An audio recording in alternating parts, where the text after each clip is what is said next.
Assalamualaikum warahmatullahi wabarakatuh. Hai semua, perkenalkan nama aku Miwa Nur Aziza dari Prodi BKF KIP UHAMKA. Jadi, saya mau mengajak teman-teman untuk sama-sama belajar mengenai teknik apa sih yang cocok kalau kita lagi di masa-masa sulit nih buat bersosialisasi atau kita punya kesulitan dalam bersosialisasi. Nah, sebelum kita ngebahas nih teman-teman tentang materi dari teknik-teknik bimbingan konseling sosial, nah teman-teman ada yang tahu gak sih UHAMKA?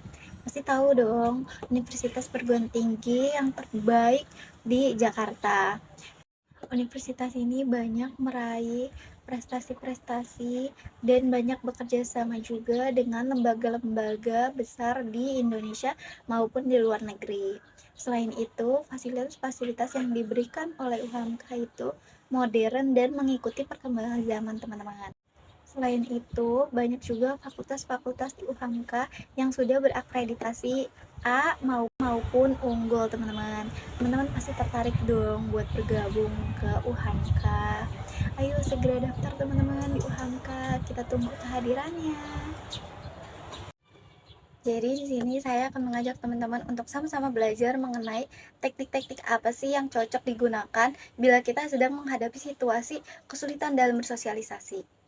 Oke, sebelum belajar, saya mau nanya nih, teman-teman, kadang kalau misalnya ketemu sama orang-orang yang dikenal, teman-teman tuh milih nyapa duluan, atau nunggu disapa duluan, atau malah pura-pura nggak lihat nih. Pasti teman-teman ada yang ngelakuin salah satu dari yang tadi saya sebutin kan ya? Nah, saya di sini akan sedikit mengajak teman-teman untuk belajar dan memberikan informasi ke teman-teman kira-kira teknik apa sih yang cocok di ranah bimbingan konseling untuk menangani permasalahan sosial yang tadi saya sebutin. Oke, jadi bimbingan dan konseling sosial merupakan pemberian bantuan secara langsung yang dilakukan oleh konselor kepada konseli supaya tatanan kehidupan konseli dapat berjalan dengan baik dalam hal keselamatan, kesusilaan, keamanan, ketertiban, dan ketentraman secara lahir maupun batin konseli. Nah, kalau teman-teman tuh bertanya-tanya kayak, apa sih tujuan dari kita ngelakuin teknik bimbingan dan konseling? Jadi, tujuan dari kita ngelakuin teknik bimbingan dan konseling itu terdapat 3 tujuan. Pertama, yaitu supaya individu dapat berinteraksi secara lebih intim dengan individu yang lainnya.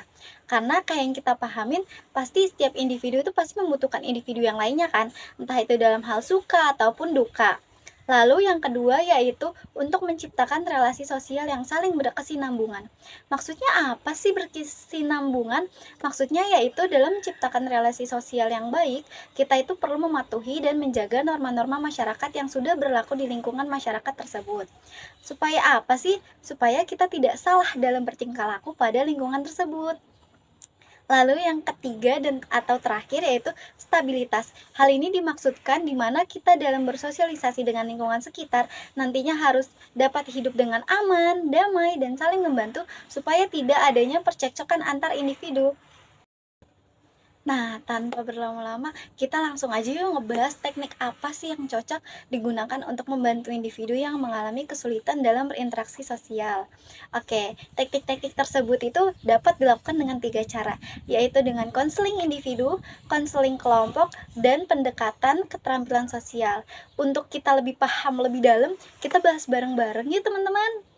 Oke, kita akan ngebahas teknik yang pertama dulu yaitu teknik konseling individu.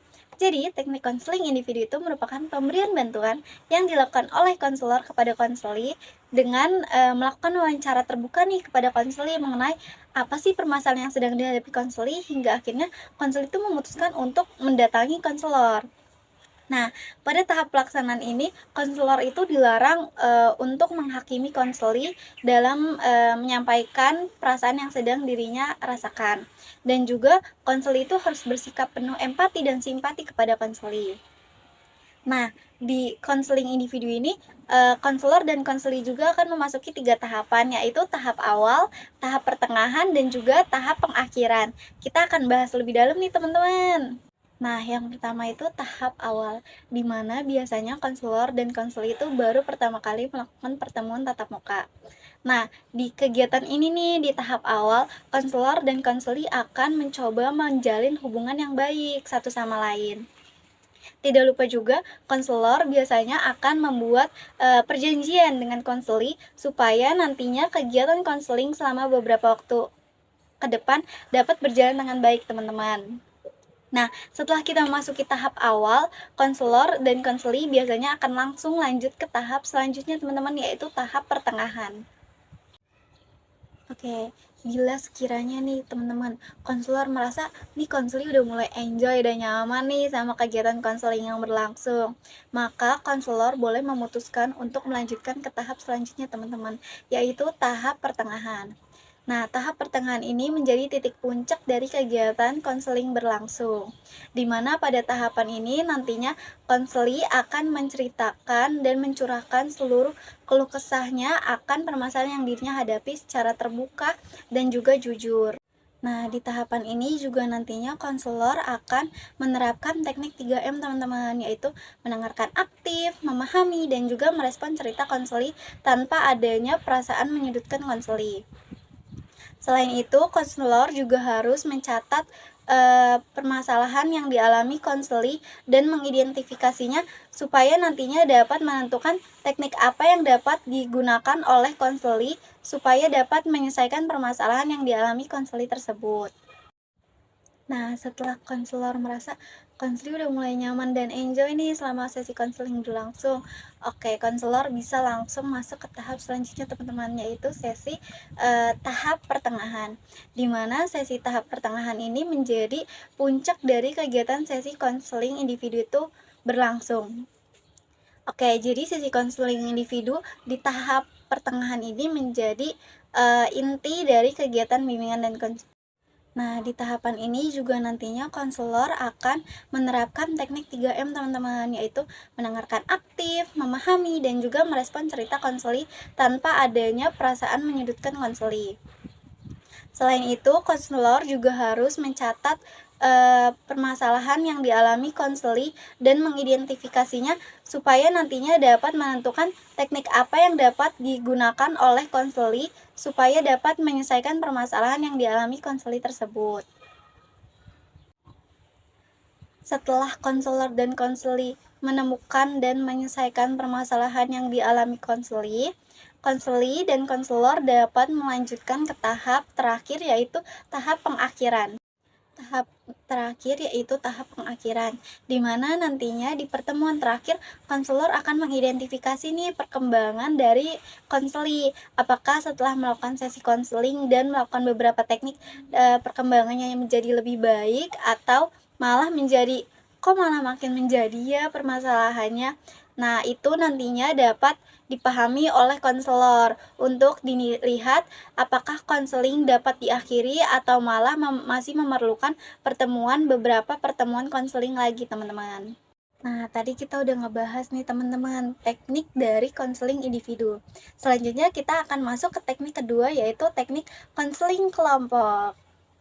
Nah, selanjutnya yaitu konseling kelompok, di mana konseling kelompok itu merupakan kegiatan konseling yang dilakukan secara berkelompok dengan jumlah individu sejumlah 8-12 orang.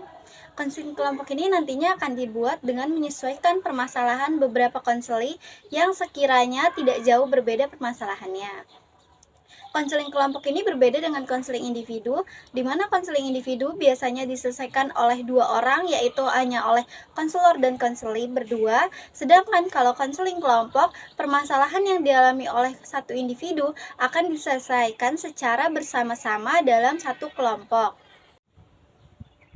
Konselor pada sesi konseling kelompok ini hanya sebagai pengamat pada kegiatan tersebut.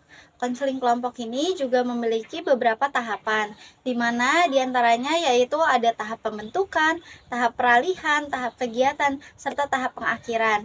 Ini berbeda ya teman-teman dengan konseling individu yang hanya menghadapi 3 tahapan, sedangkan kalau konseling kelompok itu melewati 4 tahapan. Nah, kita akan membahas 4 tahapan konseling kelompok tersebut. Pertama yaitu tahap pembentukan, di mana tahap pembentukan ini tidak jauh berbeda dengan tahap awal di sesi konseling individu, di mana biasanya semua individu pada sesi konseling kelompok masih malu-malu nih dalam menyampaikan permasalahan yang mereka alami. Nah, tapi mereka juga bingung gimana ya cara menyelesaikan permasalahan yang mereka hadapi. Nah, selanjutnya itu tahapan kedua yaitu tahapan peralihan, di mana semua individu sudah mulai dapat terbuka dalam mengeluarkan segala permasalahan yang sedang mereka hadapi. Nah, kita akan masuk ke tahap intinya nih teman-teman, di tahap ketiga yaitu tahap kegiatan. Di mana tahapan ini merupakan tahap inti dari kegiatan konseling kelompok saat berlangsung. Di mana pada tahap ini semua individu yang berada di konseling kelompok sudah menyetujui nih siapa sih yang harus kita bantu dalam menyelesaikan permasalahannya. Nah, di sesi ini juga semua individu akan mulai menanyakan secara lebih dalam mengenai permasalahan yang sedang dihadapi oleh konseli.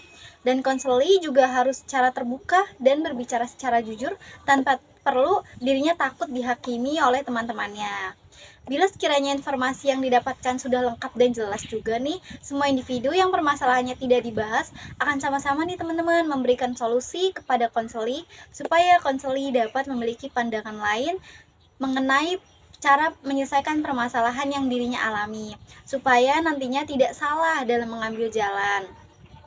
Dan yang terakhir yaitu tahap pengakhiran, di mana tahap ini adalah tahap penutup dalam sesi konseling kelompok bila sekiranya konseling sudah merasa cukup terbantu akan beberapa saran yang sudah diberikan oleh teman kelompoknya dalam sesi konseling kelompok. Nah, teman-teman, kita akan memasuki teknik bimbingan konseling sosial di tahapan terakhir, yaitu pendekatan keterampilan sosial. Pada teknik ini merupakan tahapan terakhir dalam membantu individu yang sedang mengalami kesulitan dalam bersosialisasi. Dapat menyesuaikan diri dengan lingkungan sekitar. Teknik yang dilakukan ini nantinya pada pelatihan keterampilan sosial ini yaitu dengan latihan bermain peran supaya nantinya konseli dapat merespon situasi tersebut dengan lebih baik. Kegiatan kelompok juga dapat menjadi opsi lain dalam melatih keterampilan konseli dalam bersosialisasi agar nantinya konseli dapat belajar dalam bekerja sama, berdiskusi, dan sebagainya. Tidak lupa juga dengan memberikan umpan balik ataupun masukan kepada konseli setelah dirinya melakukan keterampilan sosial di lingkungan sekitarnya. Nah, tadi kan kita sama-sama belajar nih teman-teman mengenai teknik-teknik apa aja sih yang bisa digunakan oleh bimbingan dan konseling untuk membantu individu yang sedang mengalami kesulitan dalam bersosialisasi. Nah, selanjutnya saya akan memberikan contoh permasalahan yang biasanya teman-teman rasakan nih dalam kesulitan bersosialisasi. Nah, contoh permasalahan yang terkait dengan teknik-teknik yang sudah saya jelaskan tadi, misalnya nih peserta didik baru nih, biasanya kan kayak kelas 10, kelas 7 yang cenderung pendiam dan merasa sulit nih dalam membangun hubungan pertemanan di lingkungan kelasnya. Nah, selama beberapa minggu terakhir, akhirnya wali kelas tuh ngerasa, kok nih anak ini pendiam ya, jarang bergaul ya. Nah, akhirnya melaporlah ke guru BK. Nah, guru BK akhirnya karena mendapat laporan tersebut, akhirnya melakukan observasi ke anak tersebut dan menindaklanjuti apakah laporan tersebut sesuai dengan yang dilaporkan dengan wali kelas.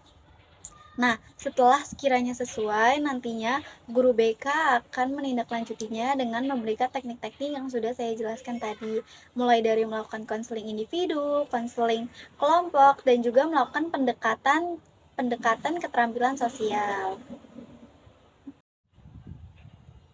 Nah, terima kasih teman-teman yang udah setia sama-sama mau belajar nih mengenai teknik-teknik yang cocok digunakan oleh BK dalam menyelesaikan kesulitan bersosialisasi di lingkungan sekitar kita. Oke, setelah kita mempelajari teknik-teknik di dalam lingkungan BK, kesimpulannya ialah bahwa individu yang merasakan kesulitan dalam bersosialisasi dapat dibantu dalam menyelesaikan permasalahan sosialnya dengan beberapa teknik yang ada di bimbingan konseling, baik itu dengan pemberian konseling individu, konseling kelompok, dan pelatihan keterampilan sosial. Segala pendekatan yang dilakukan akan membantu individu dalam memahami akan dirinya, meningkatkan kemampuan berkomunikasi dan berinteraksi secara sehat dengan lingkungan sekitarnya. Sekian teman-teman informasi yang bisa saya berikan ke teman-teman. Semoga setelah kita mempelajari ini, teman-teman menjadi mampu untuk belajar kembali bersosialisasi dengan lingkungan sekitarnya, tidak menjadi acuh dengan lingkungan sekitarnya. Dan semoga teman-teman dapat tertarik nih untuk bergabung ke BK FKIP UHAMKA. Selamat bertemu di FKIP UHAMKA teman-teman.